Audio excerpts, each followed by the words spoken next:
Bonjour à tous les amis, bienvenue sur la chaîne. Nouvelle vidéo, je vous embrasse chers amis et merci beaucoup de partager, de mettre vos petits pouces. Faites tourner la chaîne, faites-la vivre. C'est très important l'information en ce moment. Alors, vous avez dû voir ma première vidéo, partie 1 sur Macron, le candidat Mandchou d'un système. Maintenant, ce que je vais regarder, c'est von der Leyen. Alors, vous allez me dire, oui, c'est bien évident. Oui, peut-être les amis, mais il faut... Moi, j'aime bien demander aux cartes pour voir si ce que je dis, je confirme ou pas. Von der Leyen, aujourd'hui, a mis l'Europe dans un état guerre, pareil, la même chose que Macron. J'ai l'impression qu'elle, c'est un grade au-dessus, puisqu'elle, elle est présidente de la Commission européenne. Alors, elle a été élue par personne, bien évidemment, elle est là, pareil, elle obéit à des intérêts financiers géopolitiques, elle obéit à des gens, donc je me dis, est-ce qu'elle aussi, elle est candidate Mandchou, puisque là, elle a décidé de faire fonctionner l'article 122 et de mettre, pareil, l'Europe en état de guerre, entre guillemets, et puis quand c'est comme ça, la décision, ça fait un peu comme notre 49.3 en France, elle peut prendre la décision toute seule sans demander au Parlement, sans faire voter le Parlement. Elle décide que la situation est suffisamment urgente pour lever des fonds et investir et lever des fonds. Et les fonds, elle a envie de 800 milliards, les fonds pour l'Europe et la guerre, etc., etc. Donc, von der Leyen, c'est Macron version femme. Et on va poser la question, vu que là, elle prend des décisions avec son article 122, sans rien demander, sans rien demander aux parlementaires, sans passer par un vote en fait. Et ce que je veux demander, eh bien pareil, on va faire la même chose. Est-ce que von der Leyen est une candidate Mandchou au service d'intérêts financiers géopolitiques? Alors, auquel cas, là, ça va servir à l'armement tout ça, ça va... Est-ce que von der Leyen est une candidate Mandchou au service d'intérêts politico-financiers? Parce que alors là, quand vous arrivez à faire en sorte qu'un pays qui veut voter, je pense à la Roumanie, je pense à un autre pays qui est en révolution également, quand vous arrivez à devoir mettre en examen quelqu'un qui se présente et qui a, je pense à la Roumanie, 50% de chance d'être élu, quand vous arrivez à le mettre en examen, de faire un contrôle chez lui, enfin de lui faire peur et de faire en sorte de le menacer tellement qu'il est obligé de ne pas se présenter, quand vous êtes là pour influencer les votes des peuples, parce que vous devez tenir cette nation européenne, quand vous arrivez à ne plus demander aux gens qui ont été élus au sein de l'Europe, aux députés, aux eurodéputés, quand vous arrivez à ne plus demander leur avis et de vous mettre dans un état de guerre comme ça et de lever des fonds, d'avoir l'autorisation de lever des fonds sans rien demander à personne, alors qu'elle n'a jamais été élue par personne, ça pose question les amis. Alors est-ce que von der Leyen est une candidate Mandchou? Ça va devenir le mot à la mode, vous allez le voir partout ce mot-là. Une candidate Mandchou, von der Leyen. Moi, je trouve ça hallucinant, les fonds qu'elle lève, parce que après c'est toujours, voilà, toujours de l'argent, bien sûr qu'il faut se réarmer, mais à un moment, il y a autre chose de nécessaire en France aujourd'hui, c'est déjà de pouvoir se soigner et de pouvoir être en sécurité par rapport à l'immigration. Ça, c'est pareil, l'immigration. Faites rentrer tout le monde. Aujourd'hui, c'est un vrai bordel, on n'est plus en sécurité. Et ça, c'est les décisions européennes. Tu ne pouvais pas y déroger, il fallait faire rentrer tout le monde. Maintenant, on est content, maintenant, on n'est plus en sécurité, on ne sait plus quoi faire. Alors, est-ce que von der Leyen est une candidate Mandchou, elle aussi, au service d'intérêts politico-financiers? Est-ce que von der Leyen est une candidate Mandchou au service d'intérêts politico-financiers?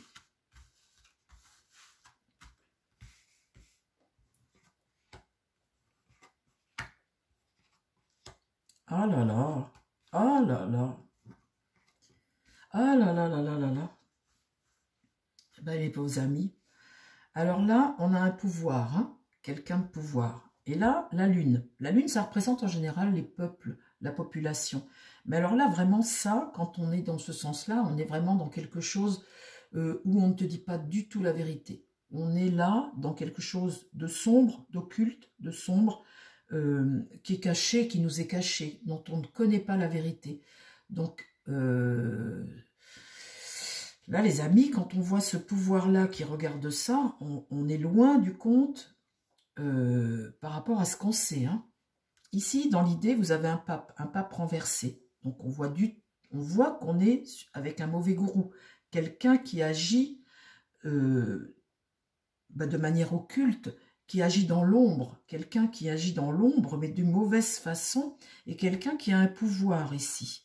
Donc là, la force, c'est peut-être les peuples que tu veux affaiblir hein, dans l'idée, et on voit avec la réponse ici le diable. On voit bien qu'on est sur des énergies occultes de gens de pouvoir qui prennent des décisions, eh bien, dont les peuples n'ont pas connaissance. On voit bien là qu'il est fort probable, elle aussi, qu'elle soit une candidate mandchou, au service d'un intérêt financier géopolitique.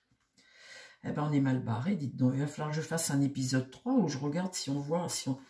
Alors, parle-moi de Van der Leyen. Comment ça évolue pour elle?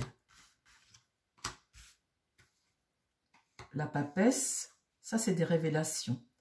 C'est surtout la patience. La papesse, elle a dans ses mains le livre. Alors ça peut être le livre des lois.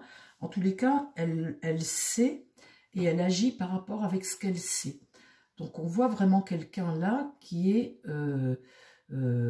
seul, qui fait pas de bruit. Et on voit que Van der Leyen, quand vous regardez ce personnage, c'est toujours une femme, on ne sait jamais ce qu'elle pense.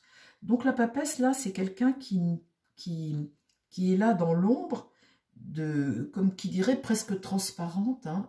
Elle ne fait pas de bruit, mais elle détient les clés, c'est elle qui sait. Hein. Donc elle est là, elle agit pour un pouvoir, on voit bien que le pouvoir est là, cette femme qui ne fait pas de bruit, mais en même temps qui détient les clés. Qu'est-ce qui va contre? Eh bien, le pendu. On voit bien là qu'on dépend de quelque chose. Et on la voit là, qui regarde ça. Elle est bien dans quelque chose qui est totalement manipulé pour une organisation. Et elle est dans son mensonge, elle détient là, et on voit bien que tout ça par rapport au peuple, le peuple n'a pas connaissance de ça. On n'est pas avec des gens ici, quand on tire le diable et ces deux cartes renversées, on n'est pas du tout avec des gens honnêtes. Alors le monde est renversé, une forme de chaos, et là le chariot est renversé. Quand c'est comme ça, on est sur un échec au final de ça. Et quelque chose qui prend du retard, on perd le contrôle. On perd le contrôle d'une situation. Alors, comment ça évolue pour Van der Leyen? Et c'est vrai qu'en ce moment, l'Europe est déstabilisée parce que avec l'arrivée de Trump, il n'y a plus la protection de l'OTAN. Ces gens-là, c'est des espions de l'OTAN, c'est des pions de l'OTAN finalement. Hein. Trump a cassé la machine. Donc on voit là qu'ils sont déstabilisés. Donc là, avec le battleur renversé, on voit qu'on est sur la tromperie. Hein. Elle est là, et ce qu'elle fait, on est sur de la tromperie avec le battleur renversé. On est sur quelqu'un qui te raconte des carabistouilles. Là, le soleil, c'est l'entente. Là. Donc cette entente et le succès de cette entente, ça va contre elle. Ici, dans l'idée, j'ai quoi? La justice. Alors la justice, c'est des décisions que tu vas devoir prendre, c'est la sentence, peut-être une sentence qui tombe, je ne sais pas. Et là, l'amoureux, les choix. Donc la sentence est tombée, c'est peut-être le fait que Trump soit arrivé dans ce pouvoir-là européen. Donc là, les revoilà en pleine discussion, vous voyez, en pleine discussion, cette entente américaine, ils l'ont plus, et les voilà, la sentence est tombée ici. Ok, donc en fait, l'arrivée de Trump a déstabilisé la machine. Il y a une machine infernale hein, entre cette Europe et tous les pays européens, et puis ceux qui dirigeaient les États-Unis auparavant, Biden, Obama, etc. Enfin, tout cela, on voit bien que Trump, ici, la sentence est tombée. Alors, comment ça évolue pour elle? L'étoile est renversée. Là, l'ermite... Il faut agir prudemment et essayer de chercher des réponses, parce que là, on est dans une situation où ça ne fonctionne plus, il y a quelque chose qui ne fonctionne plus, et là la mort. Donc l'idée tout de même est de couper avec quelque chose. Vous voyez, cette mort, elle détruit quelque chose là.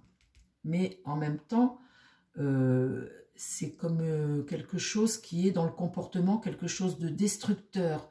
Donc on est sur la fin, d'une situation, et en même temps on n'a pas envie d'évoluer, et on veut garder cette espèce de pouvoir. Vous voyez, ces candidats Mandsou, comme ça, qui agissent pour des intérêts financiers politiques, on a l'impression que là, il y a une forme de déclin, ils sont complètement déstabilisés, mais en même temps, ils n'ont pas envie de lâcher prise, et ils ne veulent pas perdre cette manne comme ça. Donc on voit là ce comportement destructeur, ici un écroulement, on voit bien ici que quelque chose va s'écrouler, on est en fin de quelque chose, ils sont en train de perdre la main en fait, c'est ça que je ressens. Et là on voit que avec ce mât, on va vers quelque chose de nouveau. Ils sont complètement déstabilisés avec l'arrivée de Trump. Donc là, on voit que la roue va tourner, il va y avoir des pertes pour l'Europe, on voit bien qu'il y a quelque chose qui est en train de s'écrouler. Devant ce mât, j'ai la mauvaise nouvelle.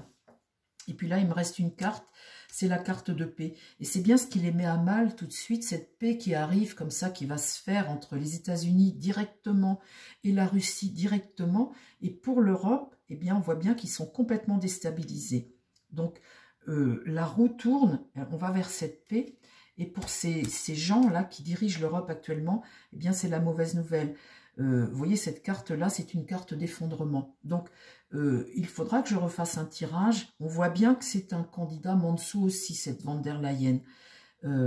Et l'arrivée de Trump bouleverse beaucoup de choses. Donc, il faudra que je refasse un autre tirage pour voir la suite de tout ça. Mais aujourd'hui, ce qui les déstabilise, bien évidemment, c'est cette paix qui arrive.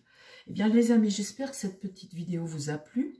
On fera peut-être un épisode 3 sur autre chose, parce qu'il faudra voir comment ça évolue tout ça. Mais bien évidemment, il faut être conscient qu'on a affaire à des pions qui agissent pour un système là, aujourd'hui. Et puis nous, on est vraiment les pions de tout ça aussi. Les pions, on est là que pour payer, nous. Et il est bien évident qu'il va falloir réagir face à tout ça. Je vous embrasse, je vous dis à très vite sur la chaîne. Prenez soin de vous et prenez soin des gens qui vous entourent et profitez de cette belle journée. Bye bye!